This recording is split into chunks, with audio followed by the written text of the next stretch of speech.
Nejaneno mar Lolwe TV, agero ni iriyo maber kumoro amora ma intiere. Odiochieng' ma kawuono kenda chaka rwakini machiegni Lolwe TV kaendi, ma en chenro mar Ngima Mwandu mikelo ni kodan Ruth Ochungo kendo akele ngeso ka ngeso saa 10 ma midhiambo. Odiochieng' ma kawuono e studio ka wan koda jalony e wechego mag thieth Migosi Nicholas Sewe. Wadhi go mbaka kaendi kotenore koda tuo ma sani osemuoche pacho kaendi mano mar corona. Wadhi ng'iyo ni to gin yore mage ma ng'ato nyalo fwenyo ni en godo gi tuo niendi, gin ranyisi mage mabiro nyisi ni sani endi koro in gi tuo niendi mar corona, gi yore go minyalo geng'i godo. Machiegni e studio marwa Migosi Nicholas. Erokamano ahinya Ruth Nyadwuon. Yes. Adhi maber. Erokamano. Chwadwa nyingi kae to bang'e no wadhi mbele. An iluonga ni Nicholas Sewe, an thieth mar ngima. Kendo asebedo ka specialize in public health. Yeah. Koro corona bende an godo gi ng'eyo matin. Yes. Ade wawach kae kawuono. Corona en tuo ma sani osemuoche pacho kaendi. Just dakika moko machiegni mogik kaendi waneno ka kwan jogo ma oyud ni nitie gi tuo niendi koro osemolo nyaka ji 4.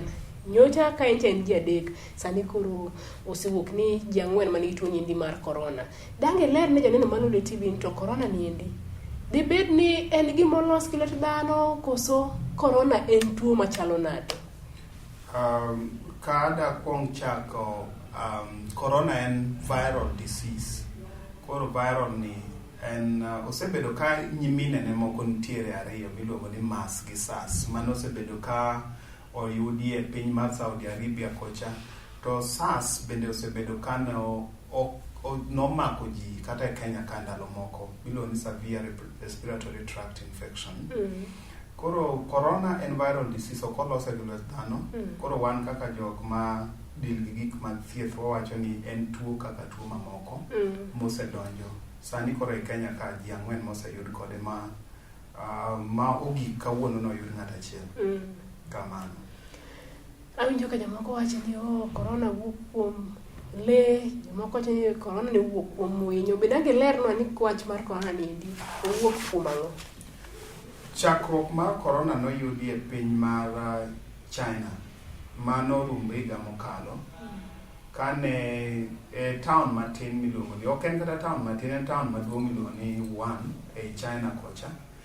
To ei market kata chiro manoyude, noyudo bedo ka ji uso ring'o kanyo kod rech gi gik mamoko. Koro ei chiro ne manoyude mokwongo December 2019.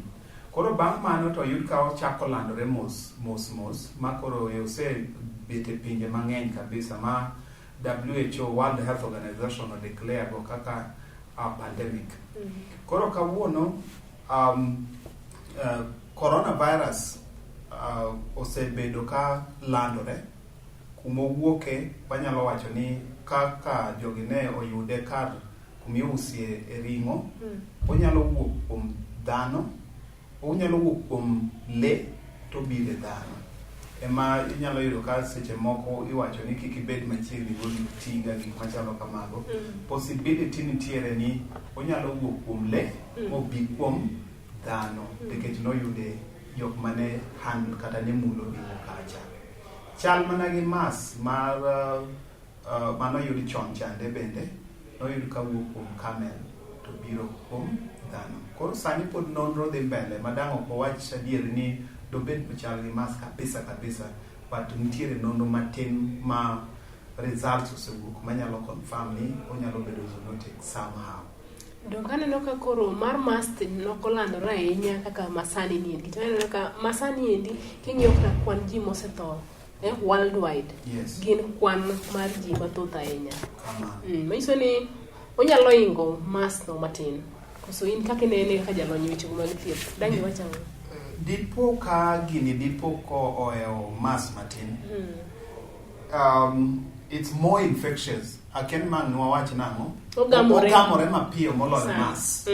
Nikech kumoro amora molware ka ng'ato momulore go e dhoge kata wang'e kata ite, to bang'e nobedo kode.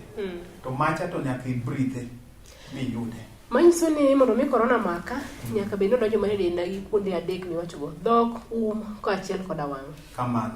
Yeah. Nyaka yes. Omiyo inyiso maber ni kadipo ni iwuotho kata itenori kuom ng'ano mantiere gi tuo ni mar corona to onego bed ni bende ibedo isolated mondo mi bede otimni thieth mowinjore. Kamano nikech samoro amora ma itenori kata ibedo machiegni kod ng'at ma nigi corona to thothne iyudo ka corona dong e lawu, dong e wiye, you know, kasto bang'e no kidhi mulo ma lweti obedo gi corona kaeto idhi mulo go wang'i, mucous membrane mantiere wang'i giriwore iye kae ma gidhie kuma ji yweyogo. Koro dhi to donjo kuma ji yweyogo, kosedonjo kanyo kasto dhi e obo ni ema koro kele tuo maduong' miluongo ni pneumonia. Koro virus ni gima oneko ga ahinya pneumonia ni nikech koro kidhi yudo kaka iyweyo maber osedino omako boyi to neki kamano. Sani ng'eni wach ni nyaka nyimuoji kaendi, aneno ka ji mang'eny to ok ong'e ni corona en ang'o, but nyaka nyolwar e Kenya kaendi, e pinywa mar Kenya kaendi, nyaka nichopo e pacho ka ineno koro ji wuoyo mopogore opogore. Nitie joma wacho ni corona, iyudo ka joma wacho ni corona chalo kaka tuo moko machielo. Ere kaka dang' ipog tuo mar corona niendi gi tuoche machalo kaka TB, asthma, pneumonia, mondo mi janeno malolo TV maneno TV sani endi oyude ng'eyo ni samoro onyalo bedo mana gi tuo mopogore gi corona no to ranyisi magi to chala. Ere kaka ipogogi? Kada aduok penjo no, chendo matin nikech kiyudo ka ng'ato nigi TB odhi bedo kofuolo, dende ore, kaso seche moko bo nyalo bedo gi difficulty in breathing, ok oywe maber, en gi yweyo matek, owinjo lit gini. Koro corona gima opogore go en ni kifuolo to kigolo keko, it's dry cough. Koro iyudo ka ng'ama nigi TB to fuolo to golo keko, kata mana ng'ama nigi asthma most of the time gigolo some sputum to it's a dry cough normally. Yani fuole mana motuo ma onge gimoro amora mawuok. Yes. Mana kamano. Kaeto sama koro osedhi ma omoni yweyo kodonjo e lungs cha, kanyo ma koro poge go bedo matek ahinya. To gima koro advice en ni mondo mi ng'e ni gi corona nyaka idhi mapim. Nikech ok inyal ng'iyo ng'ato ni iwacho no fuolo. Ipime gi wang'i kama tiwacho ni ma corona. Nyaka udhi mopime ma duogi mobet certified ni ma en corona and not any other disease. Kamano. Aneno ka mbekni osewuok mang'eny kotenore kod ranyisi mag symptoms, kaka jalonyo wechego mag thieth, jalonyo wechego mag ngima kata health. Kwan no neni gin ranyisi mage ma ka ng'ato oseneno, gin ranyisi mage ma kaneno godo jiranda, kaneno godo ng'ama wadak go kata mana watna moro, to anyalo advise ni dhi osiptal mondo opim nikech chal ka gima inyalo bedo gi tuo masani endi koro moche pacho kae. Gin ranyisi mage?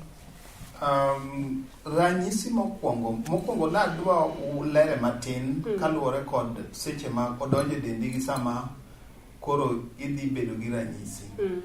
Mondo mi chak bedo gi ranyisi ki se inhale virus ni kawo ndalo 10 to 14 days.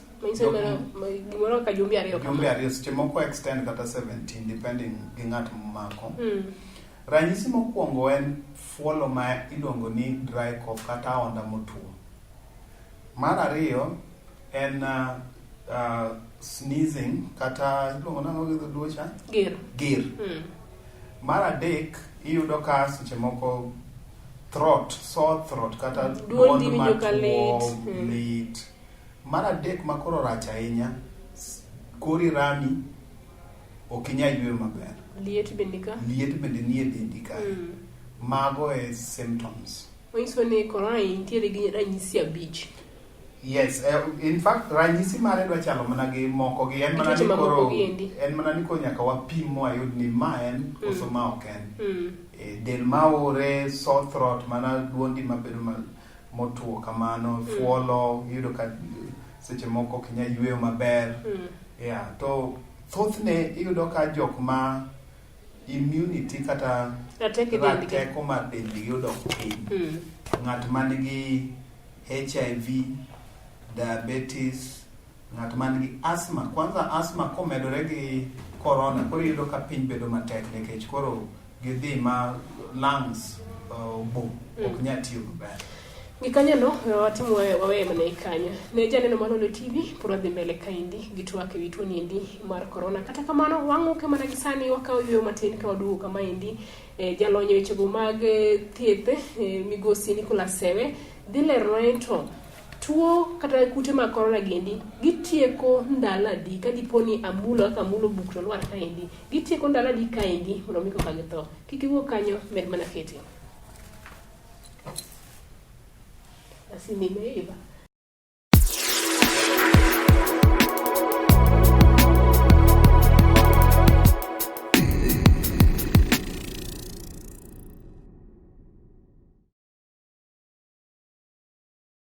Nejaneno Malolo TV era kendo machiegni kadiponi sani okiyawo TV mari. Wantiere kaindi kod wende studio ma en chenro mar ngima mwandu iluonga ni Ruth Ochungo wanaka kod Nicholas Sewe mwago godo mpaka kutenore kod tuoni endi mar corona masani endi koro moche pacho ka endi kendo maji kwe kendo ma omiyo ji kadanga danga mana ipmono wawe godo migosi Nicholas wacho ni kwa wuok e yweyo matin kama endi kod duogo tangu wang'eni to corona ni endi wang'eni en gima wanyalo yudo ka wafuolo gima wanyalo yudo kwa gir kumolware no kaka rodho mule gi lwedo te kinyalo yude kimulo go dhogi wang'i kaachiel koda ka umi. Yes. Kolwar kata mane vitebo kama endi kae otieke thuolo kata kinde marom nade mondo mi ka virus no to. Koro wawach ni ng'ato fuolo ei gari kawuono kata fuolo e ot. Yes. Count adek 3 to 4 days kapod ongima. Matiende ni ka afuolo kawuono kiny virus ni ngima nyaka Friday. Ngima nyaka Friday. Matiende ko imulo gino sano to imulo rigo kaka ne wawacho cha to pod iyudi ayuda 3 to 4 days. Mano pod kute mag corona ngima. Dewa ni mai momi olandore ahinya nikech kumolware no samoro ji kadhe mang'eny ng'ano mang'umule. Dipo ni mano gimomiyo olandore mapiyo nikech samoro idonje gari tikia ni ng'ato nok gir kasa. Kare ng'ato gir nyocha. To ok ing'eyo to jogari be poko yweyo kanyo moloso maber. Koro pod mimulo rigo kendo tichaki yudi ayuda. Nikech kata ng'ama ywe ni endi be ko ywe ka endi to bocha kumulrego to pod en mana tuo madhi mbele. Pod en mana tuo madhi mbele koro challenge ma en go. Koro mane omiyo pogore gi jowetege ka.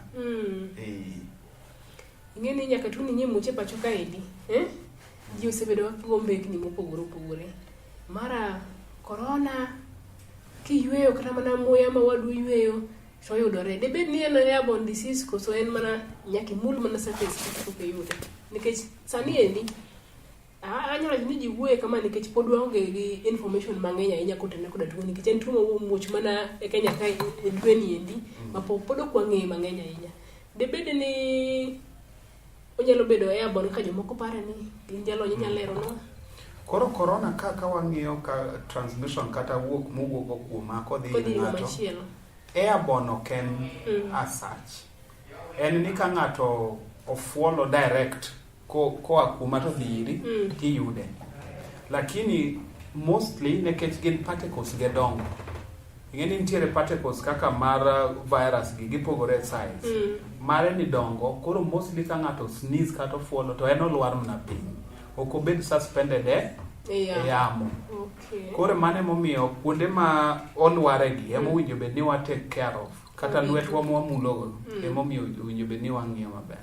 Koro en ok en airborne. Ok inyal ywe ni koro afuolo kata iywe do get kucho tiyude. Nyaka ibed mana koda machiegni kata nyaka mul mana kama nolware. Kamano. Nitie yore mang'eny ma oseketi mondo mi wageng' godo tuoni endi. Kaka jalony parwa gin yore mage nikech dhano ng'eni wil pile ka pile. Koro yore nitiere ka dabal. Mokwongo inyalo yudo personal hygiene ler arita mar dendi gi ler mari. Mano wawuoye luoko lwedo. Iluoko lweti ok nono maonge sabun. Iluoko gi sabun tiluoke e yo mowinjore. Kuonde machalo kamagi ji jawe moko luoko. Kuma gichiemo ga ging'wenyo go kuonde ma gidich ga ahinya. But kore kuonde gi jawe. Gikogno. Koro personal hygiene, luoko lwedo gi sabun maber maler. Ng'iyo ni kokigo bende ng'ado odong' maber. Mar ariyo, ka iwuotho e yo nikech ng'ato sama ng'ato dhi gir ok ing'eyo ikawo mask titiyo godo kokinyal yudo mask nitiere innovation minyalo timo mondo igeng'rigo but mask sani beche ogore maber ok rach ahinya inyiewo. Mar adek, gik machalo kaka hugging, jok moko bende timo gimiluongo ni just contact machiegni bende iweyo. Kasto seche moko kineno ka ng'ato nigi homa, ing'eni ok ing'e ni en homa ila mane. Ibedo mabor kode like 1 or 2 meters away. Mano dhi miyo kata fuolo tok biri direct. Man kichi okene abon. Kamano. Mana kapod wan kar logo kanyo endo. Ing'eni samoro janeno mar Lolwe TV ni yawa. To logo nego mbake logo gi sabun gi pi kata sanitizer. Onego be ni ng'ato logo di odiochieng' achiel. Sani en saa 10 mamidhiambo. Onego be ni are okinyi nyaka sani iselogo didi. Logo onge kwane mondiki ni koro winjo walog de par. Dhi luwore kaka ibedo. Kaka an sani ng'eyo ka mulo table ni meza. Ka wuok oko kacha nyaka adhi alog lweta. Luwore kaka in. Ka in mane odi ma in emi handle gigi iwuon. Ok nyaka ilog every time. Lakini ka wuok ka adhi town, ka wuok e town kadhi ot, ka wuok amoso ng'ato. Sani moso nego be ni wathegore go kwanza mos no kawacho kaka preventive. Mos ma tagalany ma idhi koni mos ng'ato mano be sani wachigi fuayo. Sani wafuaya kata ka ginene ti nyalo pama kaka jo kanisa mamoko. Lakini mos ma kabisa hugging mang'eny go wawere go. Kamano. Tuo mar corona ni endi kata kute mag corona ni endi wacho ni nitiere temperature moro modhiyega maber kaka weche mag kaka in jalony ing'egi. Debed ni corona timo maber kuma liet koso kuma ng'ich. Thoth corona ni ohero kuma ng'ich. Kendo king'iyo temperature mo survive en 27 kanyo. Koro thothne ohero kuonde mang'ich. Maka okete outside, okaen oko mar del, tiyudo ka 27 no emohero. Koro kodhi malo 30, 36 kanyo, iyudo ka otho owuon. But temperature mane del be pogore. Ing'eni temperature mane del dhano pogore gi manoko. Koro ma oko 27 optimum. Mano matin ni gik mo operate maber kabisa. Koro kokalo mano tino ka survival rate ne dok piny. Kamano. Kaporango mana mbaka kaendi janeno mar Lolwe TV, ageno ni iluwo chenro niendi kachiel kumiwinja. Tem ibed jalno malore igo mitimo. Kaka osewachi ni gima inyalo goyo godo tuo niendi en mana logo lwedo. Ang'a moni kaka thuolo mondo mi logo ni tima ler, mondo mi wakaw okenge go kaka mago mag geng'o corona nikech koro sani endi kuma piny wike niendi to chal ka gima koro otek. In minena sani endi kaw thuolo mar logo lweti kendo ng'iya ne ler mar dendi to chalo nade. Pod dhi mbele kaendi migosi Nicholas. Sani endi corona pod dhi mbele. Pod wawinjo mani en Nairobi. To gima onego be ni wakono jalno manenowa kata jalno mantiere kata mana e gweng' kocha chande. Sani ji panic, ji niga chiedh nade. Makata ko neni wira ke ifola kata mane mbele ji kama endi to ji koro chako mana ringi. Ang'o madang' ikone janeno mar Lolwe TV kono wale koda ng'wech masani koro ji tomo. Mara ni ogir to koro ji chako mana wei. Ji ing'eni dil gi ji koro dhi bedo matek ahinya nikech seche moko ng'ato gira mana kata gimore ma odonje ume to gir. Tineno ka en e gari to ji ringo, ji dwani koro wuogi ni en ng'a ja corona kik obed gi ji. Lakini mano janeno adanyisou ni wang'i kaka ne wasebedo ka wapuonjore ka ok ni en fuolo, sneezing, gir no te ni en mana mar corona. Corona nyaka bed confirmed. To government be nigi okenge magisego matin ni ka ng'ato yudgo to kata wuoth ok do wuoth gi ji. Matin ni isolation centers nitiere. Moselosi. Koro ng'ato kogir ok en achiel kende mar corona gik ji nyalo gire gik mang'eny kata suya moro umi suya mar flower mafua moro maber pipomna kisegir koro ken ni en corona koro nyaka wang'e kaka wapogo gigi lakini kineno ka in gi aonda moro ma motuo tidwa ni mondo idhi hospital mondo ng'iyi ane ka dobed corona mondo miyo ibed isolated kamano. Wach mogik madangi we godo janeno Malolwe TV neno ka sabe koro mayo wang'wa wach ni mogik ne janeno kotenore koda tuo ni endi mar corona. Gima danyis jok maneno Lolwe TV kawuono en ni corona en gima osegik osedonje pacho ka kendo osemako pinje mang'eny bende koro ok en gima pod iwacha ni en corona en gima dili koro gima nyaka watim ni watem geng'o kik omed spread olandre through luoko lwedo making sure ni in ng'ama ler kendo making sure ni in ng'at ma ok tho moso ji amosa kata inyalo temo mondo mi kineno symptoms go tiringi dhi hospital ticheki kik ibed abeda ni ifuolo to ok ing'e gimomiyo ifuolo ka en tuo machielo hospital boseikore gibiro miyi yath mabiro thiedhi lakini nikech koro wach mar corona osewuok tem mondo iritri iwuon mondo mi kik iyud tuo mar corona. Erokamano migosi Nicholas odokni erokamano mathoth kuom neno mole studio kaendi mondo ipuonje jokanyanam kotenore koda tuo ni endi mar corona. Ikanyono janeno Malolwe TV mane makela e giko mar cheno ni endi mar ngima mwandu mabiro ni ngeso ka ngeso saa 10 mamidhiambo kikelo ni kod Ruth Ochungo. Kapok owuok kaendi nyaturi kodwa e yore mopogore opogore nyayudowa kanyo e YouTube channel mar ma en Lolwe TV Kenya kamoting'o nyaka kanyo Facebook page mar Lolwe TV kaachiel koda SMS line mabe king'iyo TV kanyo ero tiyutri godo kodwa. Oriti masani watudre kendo juma manyien e seche machal kamagi.